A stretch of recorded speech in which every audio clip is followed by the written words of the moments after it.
Bonjour à toutes et à tous. Dans l'actualité des idées aujourd'hui, on reçoit l'une des grandes figures de la philosophie en France aujourd'hui, Étienne Balibar, qui publie les 2 premiers volumes de ses écrits, essais et textes d'intervention, dont certains inédits. Penser philosophiquement notre actualité afin de comprendre le passage du XXe au XXIe siècle. Il sera question de la contestation sociale, de la démocratie, de l'universel, du socialisme et de l'internationalisme, bref, du politique et de la politique. Ce sera à partir de 12h55 après le journal. Mais avant cela, direction le supermarché des images. C'est le titre d'une exposition foisonnante et passionnante qui vient d'ouvrir au musée du Jeu de Paume à Paris. Son commissaire Peter Zendy est philosophe. Il a réuni des œuvres d'artistes qui interrogent notre monde saturé par le visible et qui produisent une image de l'économie autant qu'ils questionnent l'économie de l'image. À écouter en direct sur France Culture et quand vous le désirez sur franceculture.fr.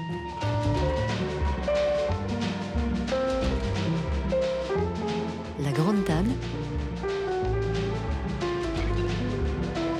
Raphaël Bourgois. Une image, c'est peu de choses.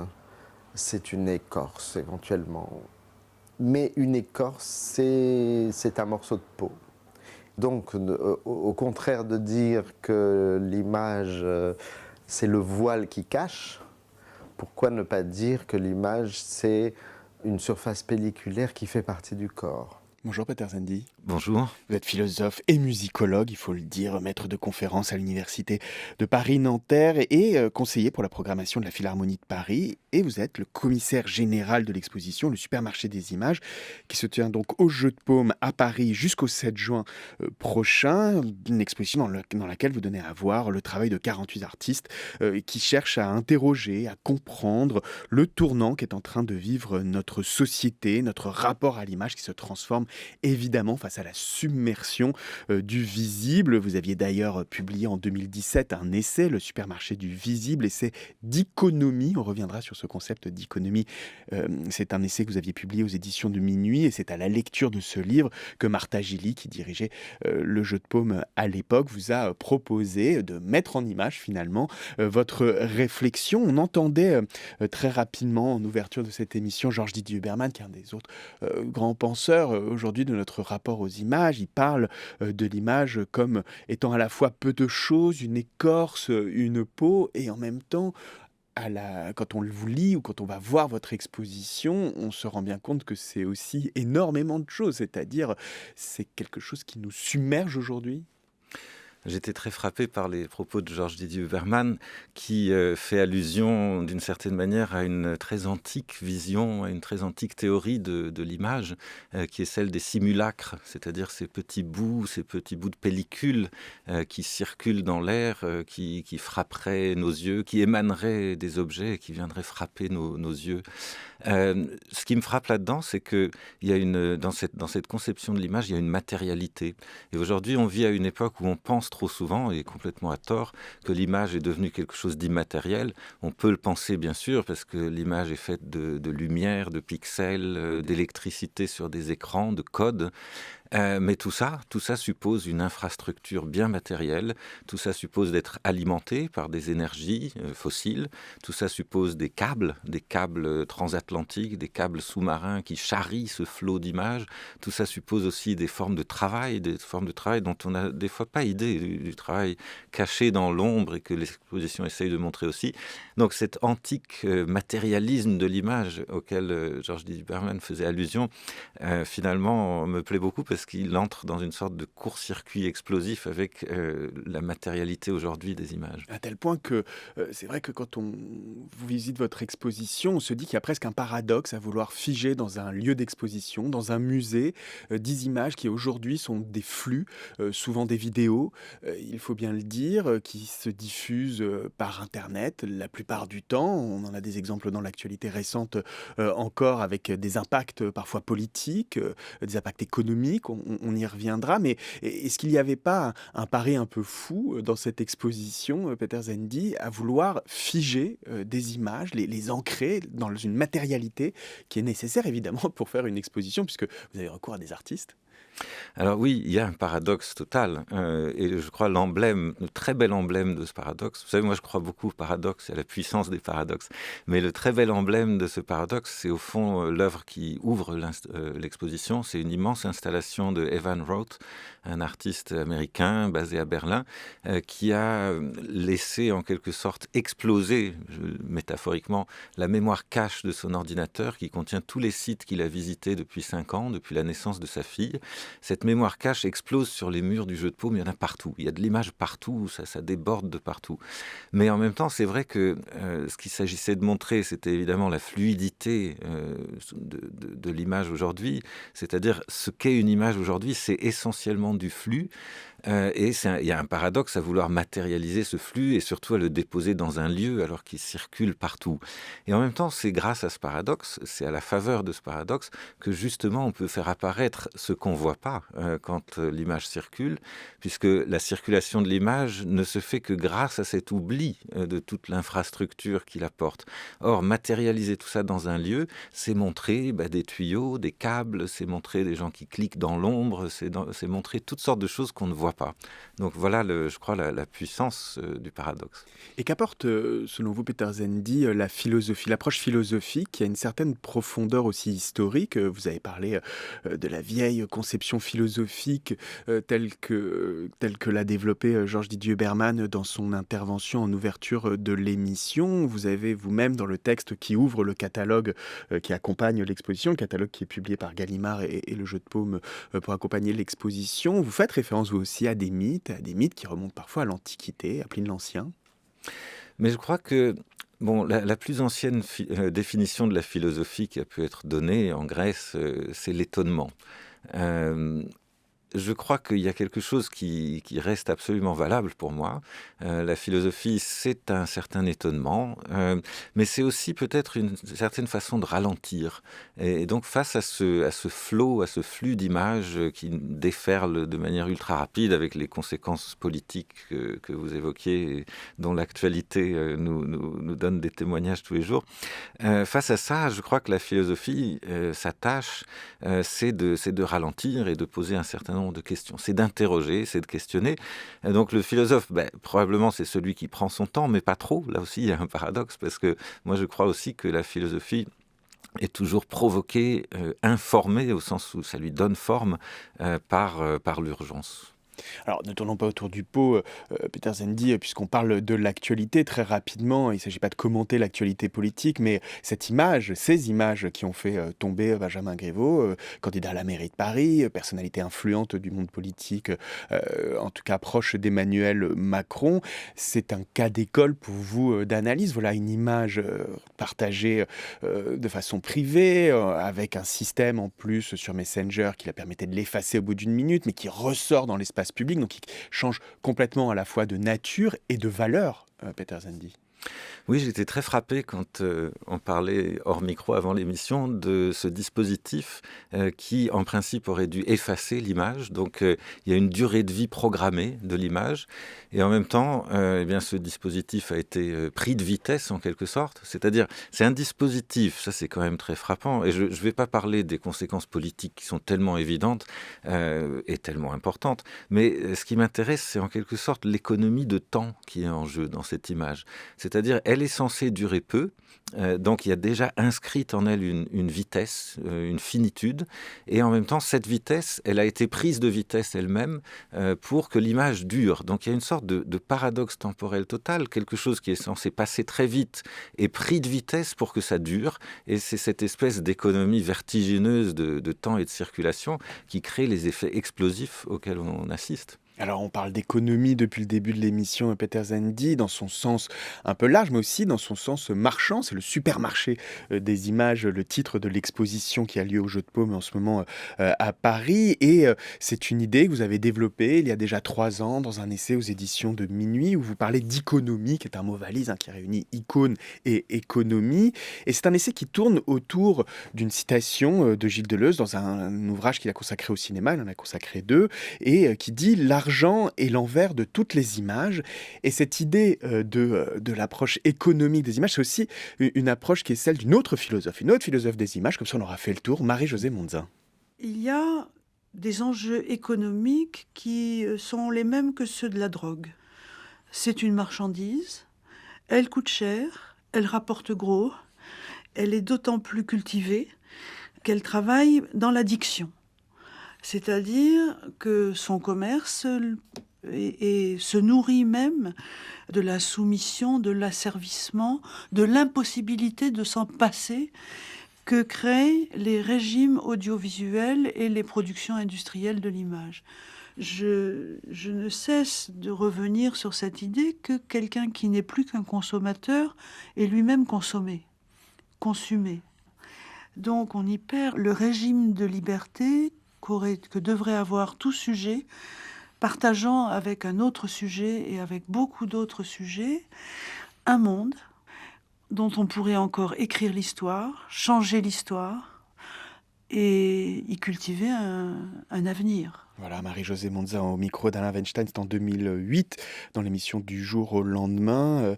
Peter Zendy, elle dit, Marie-Josée Monza, c'est une drogue, un rapport de consommation, alors qu'il faudrait s'intéresser au partage. Et donc on retrouve un petit peu les éléments de votre théorie de l'économie. Oui, bien sûr, on dit souvent que l'image est une drogue, que l'image est addictive, que l'image... Bon, ça, ça a une longue tradition philosophique aussi, hein, cette méfiance à l'égard des images, que Marie-Josée Monza connaît évidemment très bien. Et je dois d'ailleurs saluer au passage l'importance de son livre, qui a été fondateur hein, pour justement cette approche que je proposais d'appeler économique, et qu'au fond, elle a exploré de manière absolument fascinante à propos de la crise de l'iconophilie, la crise iconoclaste à Byzance. Moi, je pense qu'il y a toutes sortes de régimes d'appropriation de l'image qui sont sans cesse en conflit, en concurrence. Je ne pense pas du tout que l'image soit en soi quelque chose d'addictif, ni de mauvais, ni de bon. Je pense que l'image est vraiment une construction, une production, j'ai envie de dire. Et ça, c'est une des choses que, je le dis très simplement, que j'ai découverte en travaillant à cette exposition.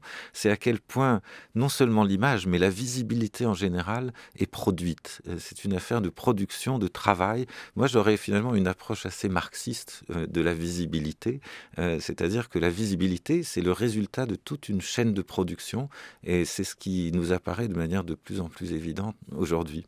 Alors justement, entrons, si vous le voulez bien, en tout cas virtuellement, Peter Zendy, dans cette exposition qui est composée de 5 sections: stock, matières premières, travail, valeur et échange, donc des sections qui sont empruntées au vocabulaire de l'économie. Ce qui frappe tout de suite, hein, dès la première, donc celle qui est consacrée au stock, c'est la variété des formats. Une photo assez célèbre des entrepôts d'Amazon par Andreas Gursky, l'installation en cascade de 22 000 négatifs par Anna Vittoria Mussi, une sculpture par Géraldine Juarez qui a moulé dans la glace des supports de stockage anciens et récents, de la clé USB à la cassette, en passant par la pellicule, ou même une série de diagrammes dessinés par l'artiste russe, père de l'abstraction au début du XXe siècle, voilà, Kazimir Malevitch. C'était important de montrer ces différents formats, qui ne sont pas que des formats d'images en 2 dimensions, mais aussi en 3 dimensions.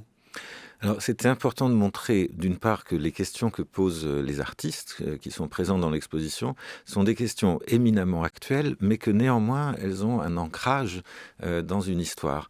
Ou même, pour inverser en quelque sorte la perspective et pratiquer un peu l'anachronie qui est chère à Georges Didier Huberman, on pourrait dire que ce sont ces questions éminemment actuelles du stockage, des data centers, du réchauffement que ça produit, mais aussi des questions d'indexation des images, leur catalogage, etc., que ce sont ces questions actuelles qui permettent de voir certaines choses dans des œuvres plus anciennes, comme par exemple chez Malevitch, dont ces diagrammes à visée pédagogique qui partent en fait de photographies tirées. Ce sont des diagrammes qui représentent l'histoire de l'art. C'est ça, des différents courants, mouvements dans l'histoire de l'art religieux, ce qu'il appelle le césanisme, le naturalisme. Et donc il utilise des photographies qui sont montées sur des sortes de grandes planches, et il montre que certaines valeurs, et je prononce le mot à dessin, dans cette histoire de l'art, telle qu'il la reconstitue, fluctue. Donc il y a des valeurs montantes, des valeurs descendantes. En fait, il propose une vision de l'histoire de l'art qui est finalement pas si loin des courbes statistiques que peut vous proposer une banque d'images lorsque vous la consultez aujourd'hui. Parce que c'est vrai que quand on pense à l'économie des images et à la question de la valeur, Peter Zendy, on va plutôt s'interroger sur combien coûte par exemple la production d'une image ou combien on l'achète tout simplement, c'est-à-dire voilà, ou le mécénat ou ce genre d'approche. Or, la théorie de l'économie, en tout cas l'approche que vous avez vous et que vous développez dans cette exposition, dépasse de loin cette approche un peu réduite de la question de l'économie. Alors c'est vrai que on a souvent parlé, par exemple, du marché de l'art. Le marché de l'art, c'est vraiment un sujet de conversation éternelle. On s'en scandalise, la spéculation avec l'art, etc. Il y a des artistes qui ont travaillé là-dessus, qui ont dénoncé les excès, les stratégies financières du marché de l'art. Hans Hacker en est un, par exemple. Bon, moi, je pense que quand on parle d'économie, j'ai toujours en fait Georges Bataille en tête, qui parlait d'économie générale et d'économie restreinte. L'économie restreinte, on peut dire que c'est l'économie financière, c'est l'économie qui vise le profit, c'est la question de combien coûte une œuvre d'art, combien elle va rapporter. Mais l'économie générale, c'est une économie à l'échelle de la planète, c'est une économie qui s'intéresse aussi aux infrastructures. Et puis j'ai aussi Marx en tête quand même. L'économie, c'est pas seulement, ou c'est même pas essentiellement la question de l'argent, c'est quand même la question du travail et de la manière dont l'exploitation du travail produit de la plus-value. Or, dans le domaine du visible, il y a du travail spécifique. Par exemple, regarder, c'est du travail. On travaille en regardant. Il y a des manières d'utiliser le regard, d'exploiter le regard qui produit de la plus-value. Mais c'est aussi des travailleurs du clic qui sont évoqués, par exemple, dans une magnifique vidéo de Martin Le Chevalier qui est présente dans l'exposition et qui produisent de la visibilité. Donc, regarder, voir, faire circuler, c'est du travail, c'est des infrastructures. Et c'est tout ça que comprend une approche économique ou économique, comme je propose de l'appeler. France Culture, la grande table, Raphaël Bourgois. Vous ne savez pas écrire, vous ne savez pas lire, vous savez tout et bien pire, mais vous ne pouvez le dire. Moi, ce que j'avais compris, le rêve n'est pas fini quand le réveil sonne. Comment je vis, pourquoi je suis, toi tu t'en fous, tu n'es pas fou, tu dessines des bonhommes. Et toi, tu regardes ton chewing-gum. Ce que tu vois, je ne sais pas. Ce que je vois, ça met en joie. Tu dessines des bonhommes. Et toi, tu colles ton chewing-gum sur ma tête.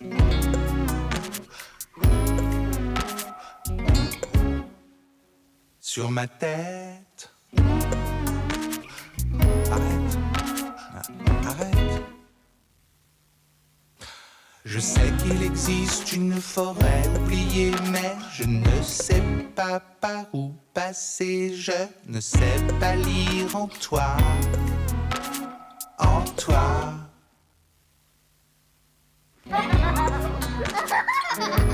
Philippe Catherine, qui a été célébré aux Victoires de la musique et qui a reçu le prix du meilleur artiste masculin de l'année. Il fallait donc lui rendre ici hommage. Peter Zendy, il est 12h20 sur France Culture et on parle avec vous du supermarché des images, l'exposition dont vous êtes le commissaire général au musée du Jeu de Paume à Paris et une exposition, on l'a compris, qui interroge le statut de l'image, son rapport à la valeur aujourd'hui, à sa circulation, l'image aussi comme argent, c'est-à-dire comme monnaie d'échange dans nos rapports humains. Et ça pose évidemment, puisque vous l'avez parlé sur la question vous avez évoqué la question du marché de l'art juste avant cette courte coupure, c'est la question de la valeur esthétique qu'on accroche aussi à l'image. C'est cette espèce d'inversion avec des images qui nous submergent, mais qui ne sont pas des images de nature artistique, pour le dire simplement. Et ça vient comme un retour aussi dans votre exposition. Oui, c'est intéressant que la question de l'esthétique, et je dirais pas qu'elle se pose plus, mais elle est déplacée ou elle est relativisée. Bon, c'est une évidence, je suis vraiment pas le premier à penser, à dire que aujourd'hui, avec ce déferlement d'images qui viennent de tous horizons, tous supports, de toute nature, prises par tout le monde, par des regards compétents, amateurs, etc., tout est documenté. Donc il y a une sorte de, disons, probablement une sorte de nivellement de l'image, ou en tout cas, on ne fait plus vraiment le tri entre des images qui ont vraiment une vocation esthétique et des images qui ont une vocation, par exemple, documentaire. Et ce qui m'intéresse aussi, si on prend un peu de recul, comme je crois le regard philosophique doit le faire, c'est que l'esthétique, au fond, ce qu'on appelle l'esthétique, c'est une histoire assez courte, finalement. C'est probablement Kant, qui, dans l'histoire de la culture occidentale, a défini cette attitude, ce champ qui est celui de l'esthétique, et précisément avec une idée qui est au centre de sa conception de l'esthétique, à savoir le désintéressement. L'attitude esthétique, c'est l'attitude qui est désintéressée, on regarde une image pour ce qu'elle est et pas pour ce qu'elle vaut. Or, avec ce déferlement d'images aujourd'hui, je crois que ce qui revient en force sur le devant de la scène, ou en tout cas ce qui demande à être pensé, c'est précisément la question de la valeur des images, sans doute comme jamais auparavant. C'est-à-dire qu'au fond, je ne dis pas que l'époque de l'esthétique est finie, je ne voudrais pas faire des grandes déclarations tonitruantes Attention, comme parce que certains vous les êtes aiment. filmé, c'est repris, hein. Après vous allez tourner en boucle sur les réseaux sociaux. Il ne s'agit pas de lancer des grands slogans, ça aide pas à penser, mais il s'agit quand même de penser que eh bien oui, on vit dans une époque où la question de la valeur, qui a été en quelque sorte exclue ou mise de côté par ce geste fondateur kantien, eh bien, elle revient complètement sur le devant de la scène. Et c'est pour ça que vous choisissez des artistes qui sont à la fois des artistes qui interrogent l'économie de l'image que l'image de l'économie, c'est-à-dire que toutes les œuvres montrent aussi ces superstructures, ces structures, ces diffusions, ces moyens de diffusion de l'image. Il y a un certain nombre d'exemples que vous pouvez peut-être donner dans l'exposition qui permettent de comprendre un petit peu mieux comment ça s'articule concrètement. Alors, je pense qu'il y a déjà une contemporanéité, c'est-à-dire c'est simultanément qu'il arrive certaines choses à l'image, à sa diffusion, à sa production, à sa valeur, et qu'il arrive aussi des choses à la finance et à l'économie qu'on appelle aujourd'hui financiarisée. Et il se pose des problèmes de visibilité. Je vous donne un exemple très simple.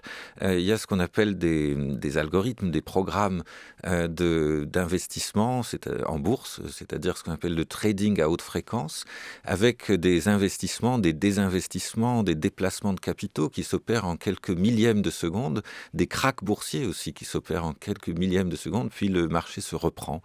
Et donc ça, ce sont des phénomènes qui sont en grande partie invisibles, qui échappent littéralement à nos perceptions. Donc le marché devient plus que jamais invisible ou difficile à représenter. Et par ailleurs, la question de la représentation, c'est-à-dire la question de la visibilité, est elle-même engagée, traversée par toute une économie à une échelle inédite. Donc c'est vraiment au croisement de ces deux questions, la visibilité du marché et le marché de la visibilité, que l'exposition essaye de se tenir. Et bien justement, cette question de l'invisible, c'est une question qui intéresse particulièrement l'un des 38 artistes de l'exposition, qui était Haroun Farrokhzki, et il s'en expliquait récemment. In the last years, I became very interested in all these so-called smart weapons and all these devices. Au cours de ces dernières années, je me suis beaucoup intéressé aux armes intelligentes. Tous ces dispositifs qui permettent de pister automatiquement une personne ou un objet. Ces technologies créent de nouvelles archives et changent le statut de l'image. Comment présenter, commenter ou questionner les archives ? Idéalement, il faudrait les présenter selon l'ordre où elles posent les questions. Du moins pour les bonnes questions. C'est l'aspect difficile. C'est pourquoi j'ai opté pour l'affichage multi-écran, qui permet aux images de se commenter elles-mêmes, sans recourir à la narration. Peter Zendy, cette question des images qui commandent des images, des machines qui envoient des images à d'autres machines sans même que le regard de l'homme ne se porte dessus une seule fois, c'est aussi une des questions qui vous anime dans l'exposition. Comment est-ce que vous recevez vous avez même aussi, récemment, donné une conférence, je crois que c'était au Centre Pompidou, sur la question des drones et des images. Comment est-ce que vous intégrez cette dimension, finalement, de la submersion aussi des images, mais dans l'ordre de l'invisible? Alors, dans l'exposition, il y a un artiste qui non seulement produit des œuvres qui posent cette question, mais qui a aussi un discours très très fort et provoquant sur ce qu'on appelle aujourd'hui la machine vision, la vision par des machines et pour des machines. Cet artiste, c'est Trevor Paglen, qui propose dans l'exposition une photographie, une vue d'une cascade, un site touristique aux États-Unis, telle que cette cascade serait vue par un programme de reconnaissance d'images qui cherche en fait des détails, des morceaux de visage, qui cherche à reconnaître des choses que nous, on n'aurait pas l'idée d'y chercher. Mais surtout, Trevor Paglen a cette expression extrêmement puissante, puissamment paradoxale, je dirais. Il parle d'une culture visuelle invisible, c'est-à-dire de toute cette quantité d'images immense, beaucoup plus grande que les milliards d'images qui circulent sur nos réseaux sociaux. C'est-à-dire ces images qui sont produites par des machines, pour des machines, et comme il dit, nous les humains, nous sommes rarement dans la boucle finalement. Nous sommes une petite oasis d'exception dans la culture visuelle qui nous concerne peu. Alors on pourrait y voir une catastrophe là-dedans, et souvent c'est le cas, mais j'y vois aussi une possibilité qui est peut-être pas si catastrophique que ça, à savoir décentrer la culture visuelle, la décentrer de cette place centrale qu'occupe l'homme. Après tout, il y a toujours eu des images qui ne nous concernaient pas. Lorsque une montagne se reflète dans un lac, c'est une image, et il y avait personne pour la voir, ou peut-être il y aura personne pour la voir. Donc je pense que cette question de l'image qui nous est adressée ou non, c'est une question centrale aujourd'hui. Bien sûr, c'est des enjeux économiques et militaires que Haroun Farroukhi rappelle avec beaucoup de force, mais il y a aussi des enjeux écologiques ou peut-être, je dirais, anthropocentriques qu'il s'agit de penser. Peter Zendy, merci beaucoup d'avoir été l'invité de la Grande Table. Votre exposition, dont vous êtes l'un des commissaires, en tout cas le commissaire général, se déroule donc au musée du Jeu de Paume. Enfin, c'est pas votre exposition, puisque vous n'exposez pas vos œuvres, mais vous exposez d'autres artistes au musée du Jeu de Paume à Paris jusqu'à quand déjà? Jusqu'à juin? Jusqu'au 8 juin. Jusqu'au 8 juin. Merci beaucoup.